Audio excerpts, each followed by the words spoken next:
नमस्ते, मी रेखा माझ्या स्वयंपाकघरात तुमच्या सगळ्यांचं स्वागत करते। आज मी बनवणार आहे बघा गुढीपाडवा स्पेशल श्रीखंड पुरी। मी दही मधलं पूर्ण पाणी काढून घेतले। रेसिपी सुरू करायच्या पहिले तुम्हा सगळ्यांना गुढीपाडव्याच्या खूप खूप शुभेच्छा। आता मी दहीतलं पूर्ण पाणी काढून घेतले चांगलं कपड्यात पिळून। आता याला मी चांगलं असं फेटून घेणार आहे, असं क्रीम सारखं चांगलं असं मऊसूत करून घ्यायचं आपल्याला दहीला। हे बघा दही मस्त असं मी चमच्याने असं चांगलं फेटून घेतली, असं मऊसूत एकदम क्रीम सारखं केली आहे। आणि इथं बघा आता मी साखर घेतली, मिक्सरला बारीक करून घेतली आणि त्याच्यातच इलायची पण बारीक करून घेतली। आणि साखर पण याच्यात टाकूया।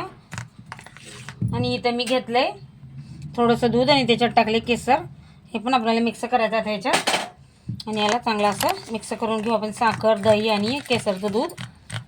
बघा काय टाइम नाही लागला, आपलं श्रीखंड पण तयार झालेलं आहे। आता याच्यात टाकणारे मी ड्रायफ्रूट असे बारीक करून घेतलेत, काजू पिस्ता बदाम, हे पण आता मिक्स करू आणि आपण आता साईडला ठेवून देऊ। आणि आता करूया पुरीची तयारी। इथं बघा गव्हाचं पीठ घेतलंय मी। पुऱ्या बनवताना ना काय करायचं, रवा नाही तर बेसन थोडंसं टाकायचं, पुऱ्या अशा नरम असतात लई। मी आता सध्या गव्हाचंच पीठ घेतलंय फक्त, आणि याच्यात टाकणार थोडंसं मीठ। आणि पीठ आपल्याला चांगलं आता असं घट्टसर मळून घ्यायचं आहे, म्हणजे कसं ना पातळ नाही मळायचं पुऱ्यांचं पीठ, नाही तर पुऱ्या अशा वातळ्या होतात। आता थोडं थोडं पाणी टाकून आपण हे पीठ मळून घेऊ। पीठ असं मस्त मळून घेतली मी, असं घट्टसर ना पातळ ना काय, असं पीठ मळलं का मस्त होतात पुऱ्या।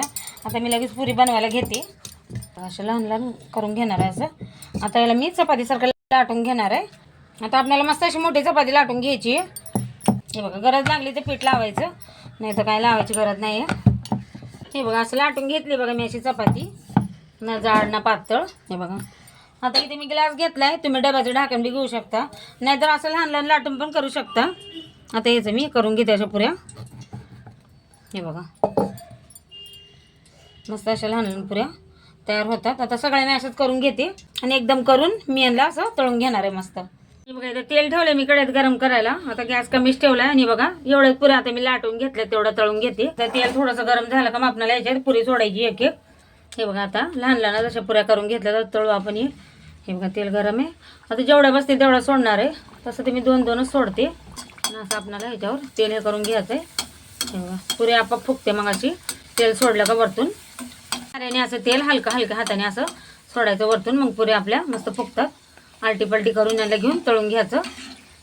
हे बघा मस्त पुऱ्या बनवून तयार होतात का नाही, असं सगळ्या असंच करून घेणार आहे मी, मस्त लहान लहान पुऱ्या। हे बघा मस्त तळल्यात पुऱ्या, पण आता काढून घेते, बाकीचे मी आता सगळ्या असं तळून घेणार आहे। हे बघा किती मस्त छोट्या छोट्या पुऱ्या फुगल्यात का नाही मस्त। हे बघा दुसऱ्या पण मी अशा तळून घेतल्यात बघा, किती मस्त अशा टम फुगल्यात का नाही पुऱ्या। आता यांना पण काढून घेते आणि आता मस्त अशा सगळ्या पुऱ्या तळून घ्यायच्यात। हे बघा मस्त बनवून तयार झाली की ना आपली रेसिपी गुढीपाडव्याची स्पेशल श्रीखंड पुरी। बघा किती मस्त पुऱ्या पण बनल्यात। आता इथं वाटीत मी असं श्रीखंड काढून घेतले, याच्यावर टाकणार आता वरतून ड्रायफ्रूट थोडे थोडे। हे बघा व्हिडिओ आवडला तर एक लाईक नक्की करा, चॅनलला सबस्क्राईब पण करा।